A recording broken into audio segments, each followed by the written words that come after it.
Hello, and welcome to Lebo News, where we unpack the world's chaos with a side of snark and a sprinkle of despair. I'm your host, Bon, and tonight we're diving into 3 stories that prove humanity is still very much a work in progress. From Middle East missile madness to melting asphalt in America and a shark with a taste for drama, let's get started. Let's kick things off with the geopolitical equivalent of a bar fight that's been raging since the Bronze Age. Iran and Israel are at it again. Over the past week, these two have been trading airstrikes like Pokemon cards. Except instead of a shiny Charizard, you get a hospital in Tehran reduced to rubble. Yes, you heard that right, an Iranian hospital was hit. And the international community is clutching its pearls so hard, they're practically turning them into diamonds. Reuters reports this escalation is part of a tit-for-tat that's got everyone on edge, with Iran launching missiles at Israel and Israel retaliating with strikes on nuclear sites. It's like a high-stakes game of Risk, but with real missiles and zero chill. Now, enter the United States, the world's self-appointed hall monitor, with President Donald Trump, yes, that Donald Trump saying he'll make a big decision in the next 2 weeks about whether to jump into this mess. Trump's team reportedly huddle at Camp David, probably eating cheeseburgers and debating whether to escalate this into a full-blown regional war or just tweet about it.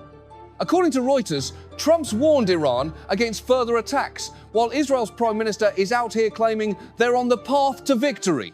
Victory over what, exactly? The concept of peace? Because that's been dead for a while now.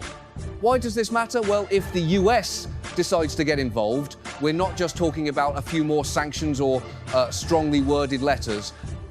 We're talking about the potential for a conflict that could spiral into World War III, electric boogaloo.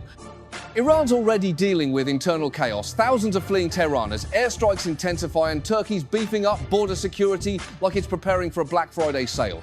The stakes couldn't be higher.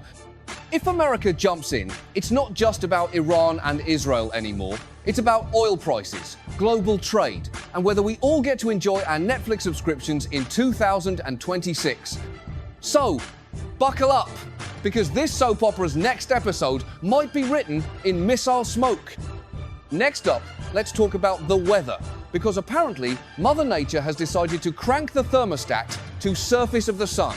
California, Nevada, Arizona, and Texas are currently baking under a record-breaking heat wave, with temperatures soaring past 110 degrees Celsius, that's 43 degrees Celsius. For our metric friends, CNN weather reports that this isn't just grab an iced latte and deal with it hot. This is asphalt is melting, forests are catching fire, and your car feels like a microwave hot.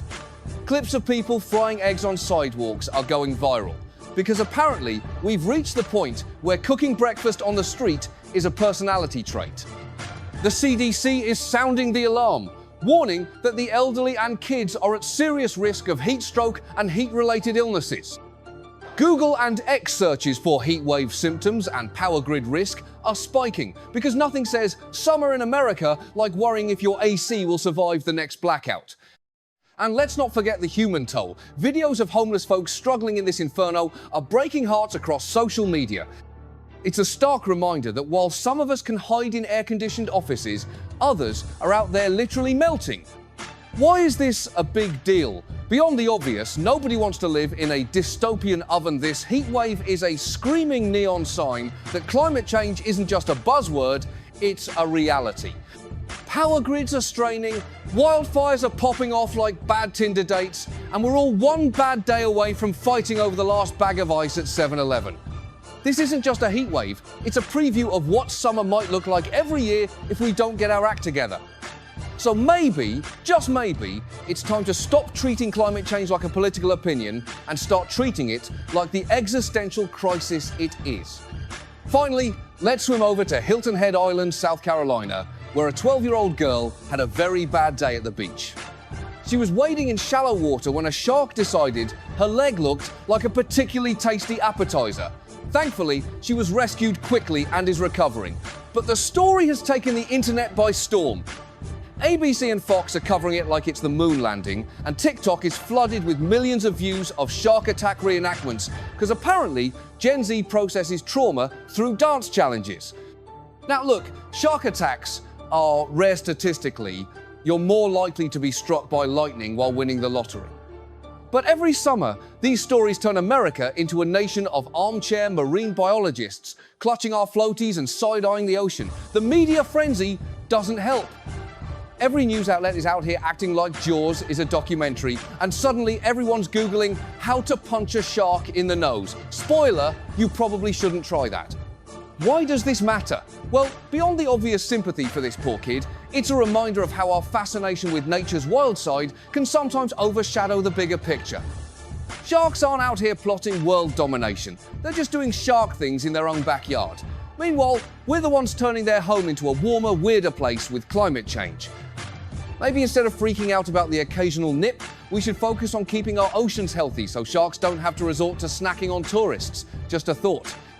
And that's our show for tonight, folks. We've got Iran and Israel turning the Middle East into a geopolitical tinderbox, America sweating through a heatwave that's basically a climate change trailer, and a shark reminding us that the ocean is not our personal kiddie pool. Stay safe, stay informed, and maybe don't go swimming in South Carolina for a bit. This is Lebo Newswell. See you next time, unless we all melt first.